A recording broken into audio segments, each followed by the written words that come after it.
సౌలు 1 సమూయేలు 9-31 అధ్యాయములు. 1 దినవృత్తాంతములు 10వ అధ్యాయము. సౌలు బెన్యామీనీయుడైన కీషు అను భాగ్యవంతుని కుమారుడు. సౌలు సౌందర్యవంతుడైన యౌవనుడు. ఇతడు తన గాడిదలు తప్పిపోగా వాటిని వెదకుచు పోవుచుండెను. 1 సమూయేలు 9:1-3. ఆ సమయములో దేవుని ఏర్పాటు చొప్పున అతడు దైవజనుడైన దగ్గరకు వెళ్ళటం జరిగింది. సమూయేలు అతని కూర్చుండబెట్టి అతనితో ఆధ్యాత్మిక సంబంధమైన విషయాలను గురించి మాట్లాడెను. గాడిదలను వెదకుచున్న సౌలు తమ గాడిదలు ఎక్కడ దొరుకుతాయో తెలుసుకొందామని దైవజనుని దగ్గరకు వెళ్ళాడు గాని అతడు తన జీవితంలో అత్యవసరమైన రక్షణను, భవిష్యత్తులో తన కొరకు దేవునికున్న ఉద్దేశ్యాలను తెలుసుకొనగలిగెను. మనలో అనేకులము తాత్కాలికమైన ఆర్థిక సమస్యల కొరకు, అనారోగ్యము నుండి విడుదల కొరకు మాత్రమే దేవుని యొద్దకు, దేవుని సేవకుల యొద్దకు వెళ్ళుచున్నాము.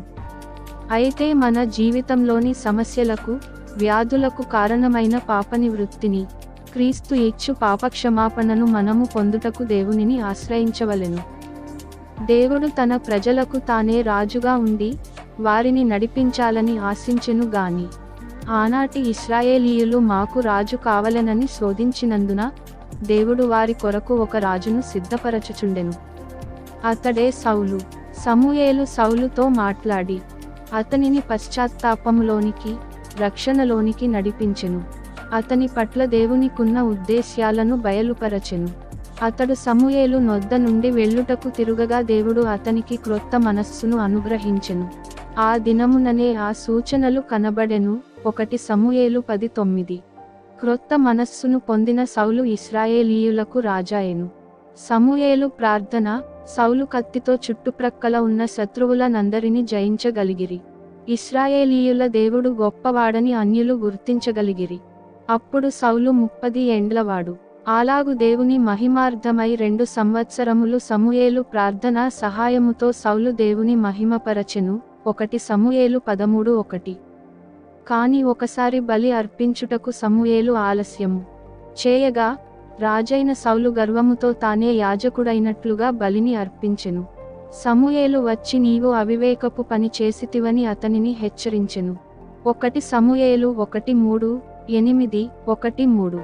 అనేకులు ఇలాగే దేవునిచేత హెచ్చింపబడి దీవించబడిన తరువాత తమ స్థితిని మరచి తమ్మును తాము హెచ్చించుకొనుబడి ప్రయత్నించుకొనెదరు. హెచ్చించుకొనువాడు తగ్గించబడునని ప్రభువు చెప్పెను గదా. సౌలు పతనమవడానికి మొదటి కారణము గర్వమే.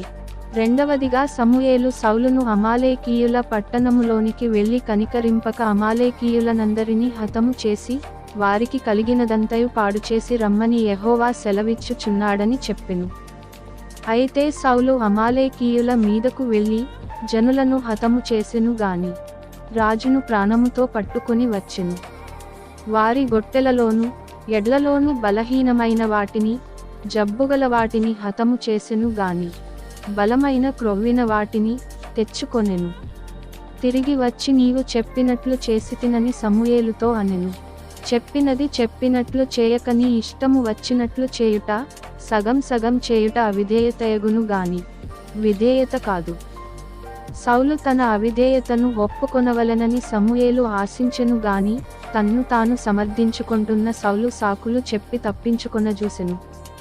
చేసిన తప్పును వెంటనే ఒప్పుకొన్నచో క్షమాపణ దొరకును గాని కప్పుకొన్నచో శిక్ష తప్పదు. అందుకు సమూయేలు తాను సెలవిచ్చిన ఆజ్ఞను ఒకడు గైకొనుట వలన యెహోవా సంతోషించునట్లు ఒకడు దహన బలులను అర్పించుట వలన సంతోషించున. ఆలోచించుము. బలులు అర్పించుట కంటే ఆజ్ఞను గైకొనుటయు, పొట్టేళ్ల క్రొవ్వును అర్పించుట కంటే మాట వినుటయు శ్రేష్టము. తిరుగుబాటు చేయుట సోదె చెప్పుటయను పాపముతో సమానము. మూర్ఖతను అగపరచుట మాయా విగ్రహము, గృహదేవతలను పూజించుటతో సమానము. యెహోవా ఆజ్ఞను నీవు విసర్జించితివి గనుక నీవు రాజుగా ఉండకుండా ఆయన నిన్ను విసర్జించెనని. 1 సమూయేలు 15:22-23. సమూయేలు హెచ్చరించెను. నేను పాపము చేసితిని అయినను నా జనుల పెద్దల ఎదుటను ఇశ్రాయేలీయుల ఎదుటను నన్ను ఘనపరచుమని సౌలు వేడుకొనెను. 1 సమూయేలు 15:30. ఇది ఎంత విచిత్రము! పాపము చేసిన వారికి సిగ్గు తగును గాని ఘనత ఎలాగు వచ్చును. పాపము చేసితినని నిజముగా ఒప్పుకొన్నవాడు నేను పాత్రుడను అని అనును గాని ఘనతకు అర్హుడనని ఎలాగూ అనగలడు. నిజమైన పశ్చాత్తాపము లేని సౌలు అంతకంతకు ఆధ్యాత్మికముగా దిగజారిపోవుచుండెను. మొదట గర్వమునకు తరువాత అవిధేయతకు చోటిచ్చిన సౌలు ఇంకను తన పాపము కప్పుకొనుచు తన హృదయమును కఠినపరచుకొనుచుండెను. దేవుడు సౌలును ఎంతో ప్రేమించి గురిలేని బ్రతుకును బ్రతుకుచు గాడిదల వెంబడి తిరుగుచున్న అతనిని ఇశ్రాయేలీయుల మీద రాజుగా చేసి దీవించినను. కేవలము 2 సంవత్సరములు మాత్రమే దేవుని చిత్తములో ఇశ్రాయేలీయులను పరిపాలించెను. ఆ తరువాత 38 సంవత్సరములు దేవుడు అతనిని రాజుగానే ఉంచి పశ్చాత్తాపపడడానికి అవకాశమిచ్చెను గాని సౌలు మనస్సు మార్చుకొనడానికి ప్రయత్నించలేదు.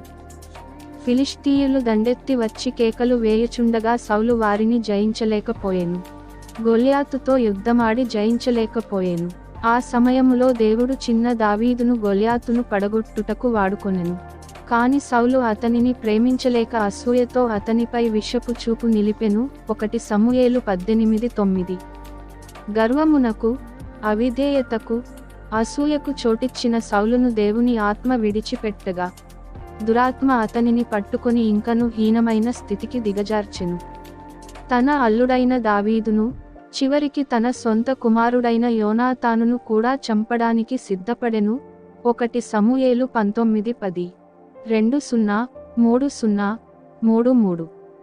దేవుని మందిరములోని యాజకులను చంపించెను. 1 సమూయేలు 22:18.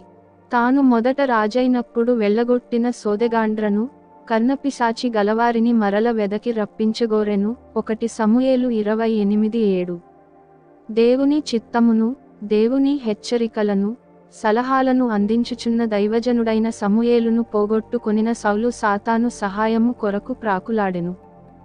దేవుడు అతనికి 38 సంవత్సరములు కృపనిచ్చినప్పటికిని పశ్చాత్తాపపడక చివరికి ఫిలిష్తీయులతో యుద్ధము చేసి ఓడిపోయి సిగ్గుతో అవమానముతో తన కత్తిపై తానే పడి హతమాయెను. 1 సమూయేలు 31:4. అనగా తన్ను తానే పొడుచుకొని ఆత్మహత్య చేసుకొనగోరెను. దేవుడెంతో ప్రేమించి ఇతని కొరకు గొప్ప తలంపులు కలిగియున్నను తన సొంత మార్గములో పోయి తన్ను తానే నాశనము చేసుకొన్న ఈ సౌలు చరిత్ర మనకు హెచ్చరికగా నున్నది. గనుక జాగ్రత్త పడుదము.